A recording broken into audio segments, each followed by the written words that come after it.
There are three really easy ways to get yourself into hot water as a media practitioner. So we're going to look at these three common legal pitfalls and some ways to defend against them and avoid them altogether. So the first is if you publish incorrect information that damages someone's reputation. This is what's known as defamation. False published statements that cause harm to a person's reputation. And if this is done in written form, it's called libel. And if it's done in spoken form, it's called slander. So that's the distinction between those two terms, if you've ever heard that before and was wondering. Now, in order to prove defamation, in order to claim defamation, you have to be able to prove a few things. First, you have to prove that the defamatory statement was made. You can't just be the boy who cried wolf. You have to actually have proof that the statement was published. You have to prove that it is a matter of fact, not opinion.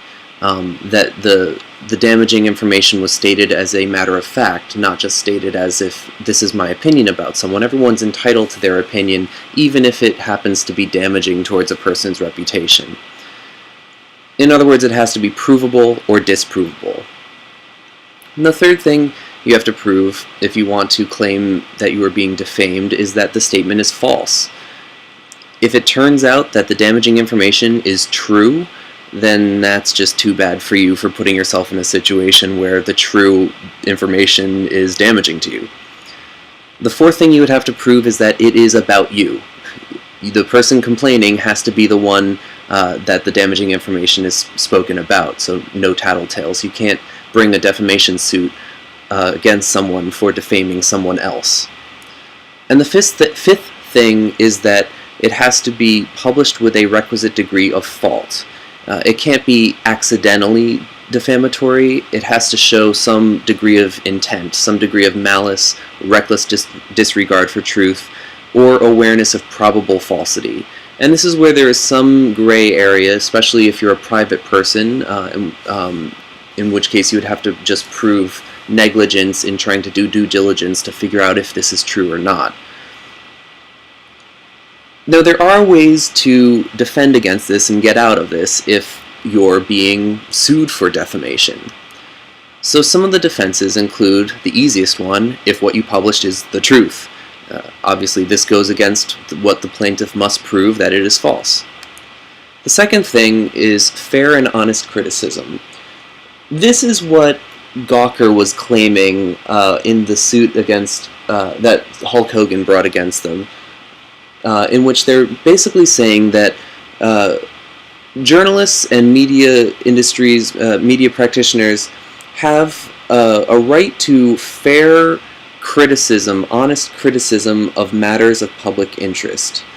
So this is basically saying this is something that is floating around the media, it is a matter of public interest, and we are just putting our 2 cents in. It's fair and it's honest criticism. Ultimately, in Gawker's case, this didn't hold up, and Hogan won the suit.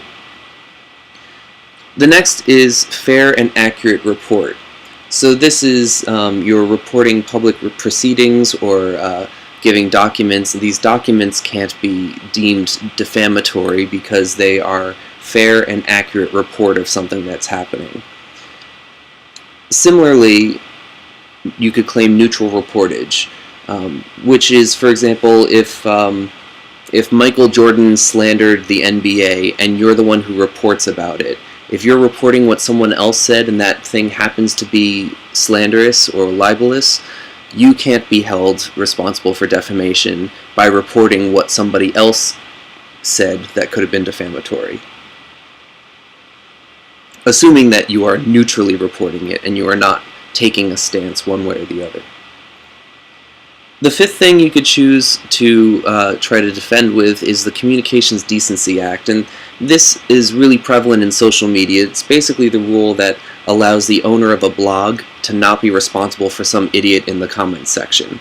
This is how Twitter is not responsible for my libelous posts. Facebook is not responsible for my libelous or slanderous videos. Another thing is anti-SLAPP, and SLAPP stands for Strategic Lawsuits Against Public Participation.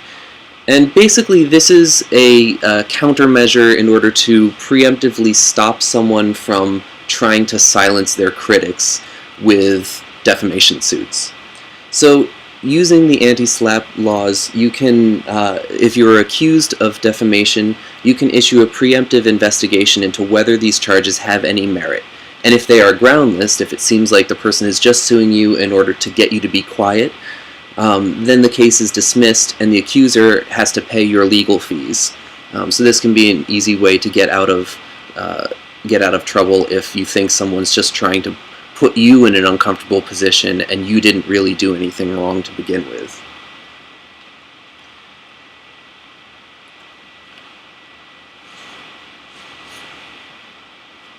Now, there are a few things you should do in order to just cover all your bases and protect yourself. For example, check all of your statements that could be potentially inflammatory for trigger words. Like if you use the word crony or fraud or suspicious or corrupt or connected, this could easily be construed as something that is factual and defamatory. So is what you say stated as a fact, or is it stated as opinion? Are you actually clarifying the source of what you're saying, or does it sound like you're the one saying it? And could this accidentally apply to someone that it's not intended to? For example, if you say the elderly janitor at the local school is a sex offender, but it turns out that there are 2 elderly janitors that fit that description, and one of them takes offense at being implied as being a sex offender, you could be in a lot of trouble. So make sure that you are as specific as you need to be in order to not accidentally implicate yourself into something you didn't mean to. The other thing to watch out for is defamation does extend into republished material. So if you republish something that turns out to have been defamatory in its initial publishing, you are just as culpable for that as the original publisher. Where this gets a little bit murky is when we get into how much does a tweet or a retweet count as republishing. So earlier in the semester we looked at this example of a tweet by Donald Trump when he was on the campaign trail. That turned out to be an entirely fabricated set of statistics that was aimed at casting a negative image on black on black violence. And if this were targeted at a specific person who was able to then file for defamation, it's very likely that Donald Trump could be in hot water here for republishing these defamatory statements, even though he may think that he is not necessarily endorsing them by just retweeting them. He often claimed that they were somebody else's views and he was just sharing them. Well, whether or not that would hold up in court is yet to be seen. Now, the second thing you might run into, instead of incorrect information that damages somebody's reputation, it might be correct information, but correct information that infringes on someone's right to privacy.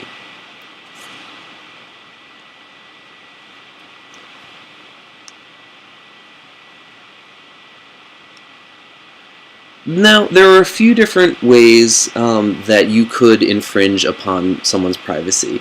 The AP Stylebook identifies 4 general categories based on legal precedents. And the first is the misappropriation of a name or likeness for commercial purposes.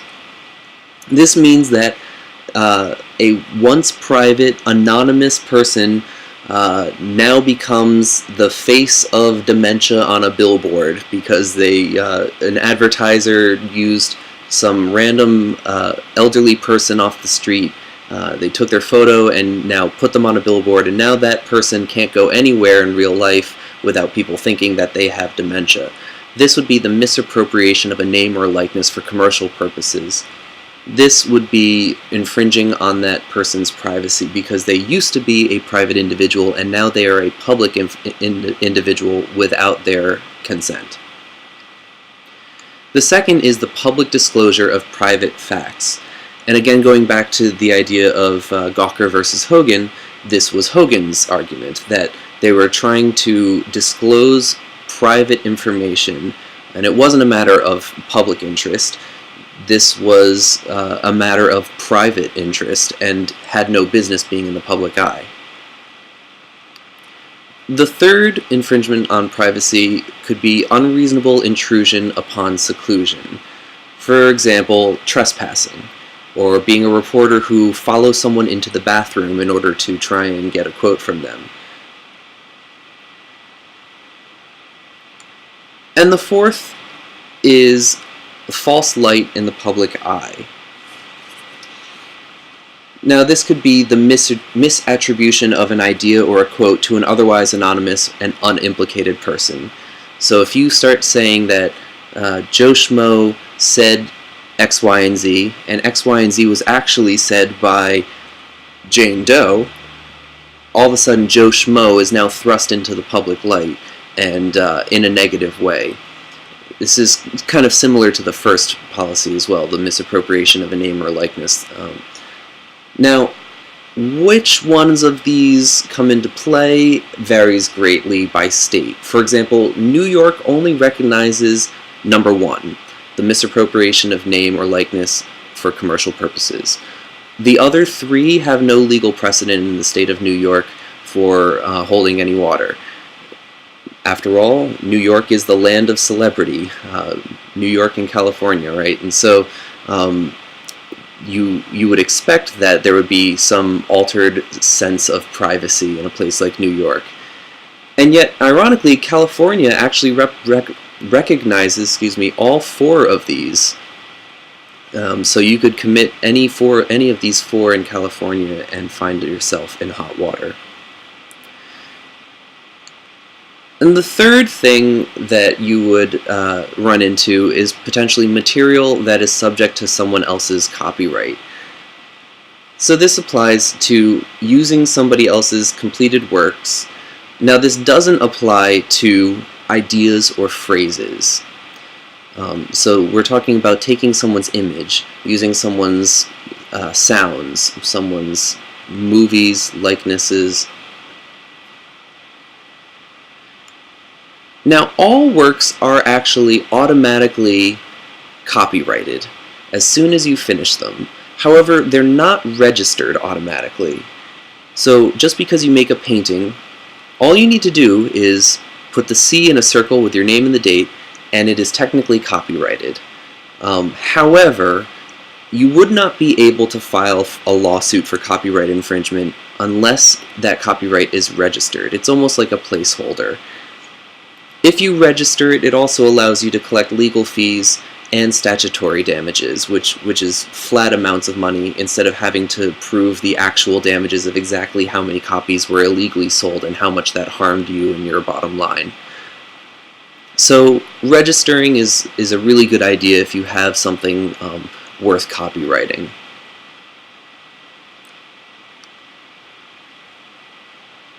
And there you have it.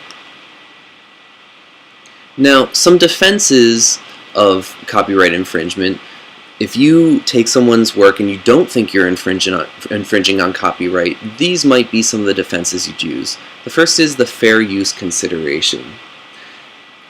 This could be if you're using something that's not for profit, so you're gaining nothing off of it. If this is not a creative work, but it's a matter of an idea or a fact. If what you're taking was sufficiently transformed into something new. This is a really difficult one to understand, because the gray area of where something becomes sufficiently transformed is very subjective. Oftentimes it's hard to tell how much of a work needs to be transformed in order to know whether you have sufficiently turned it into something new that you can use. For example, a cover song, or sampling somebody else's work, or appropriating someone else's image. Also, it could be fair use if you did not harm anyone, including the original, by using and marketing. So in fact, you could make the argument, as some people have, that your stealing of this work of art, say, actually enhanced the original. Richard Prince is a famous appropriation artist. He's a photographer, and he has been sued numerous times because he takes photographs that were other people's, and he blows them up huge and puts them in a gallery setting and recontextualizes them as artworks. And oftentimes the original artists, the original people who have taken these photographs that he is then appropriating, have sued him. And in one case, he actually won a legal battle saying that his appropriation of the artwork did not harm the original market of the market of the original, because the original was an advertisement and his was in the realm of fine art. And so if anything, he was actually bringing added awareness to this advertisement and actually giving a plug and free publicity to this advertisement, and he was actually enhancing the original market. So that it's a possibility. It's hard to prove, but it's a possibility. So is it for profit? Is it transformative? Is it a fact, or is it a creative work? How much of it was used, and how much of the new work does it comprise? Does it harm the market of the original? These are the considerations that would fall under fair use. And the other thing is, it may be something that falls under Creative Commons or open source licenses. In other words, you have permission to use it. There's an easy way to find this out too. If you're pulling images from the web, many people don't realize that Google actually has options where you can filter your search results by its usage rights. So you can search for images that are all only free to use, share, to change, even commercially modify. So you can weed out anything that could be subject to copyright. Ultimately, this is something you really want to pay attention to, because if you mess up, every single copyright issue, every single usage of copyrighted material could be subject to a $750 to $1,500 per use fine. That can be an expensive mistake if you start reproducing a flyer that uses an image that you found online, and it turns out to be copyrighted, and now you've put out 1,000 flyers and you're paying $1,500 a pop in order to bail yourself out of this lawsuit. So if you are able to adequately avoid these pitfalls, you should have no problems as a journalist. Just make sure that what you say about people is correct. You should be doing your due diligence to be factual anyway, and you won't run into the defamation issues. Make sure that what you say is not only correct, but respects their privacy. Make sure that you get adequate permissions and that there's adequate disclosure about what you're revealing to whom. Make sure that what you are taking and what you are using, make sure that you are not infringing on anyone's copyright. Ultimately, with this sort of completes our search for a code of ethics, where you are able to plan ahead, identify your own biases, create guidelines for yourself, and know your legal rights and limitations. And now you should be in a good position to ethically and responsibly carry out your duties as a media practitioner.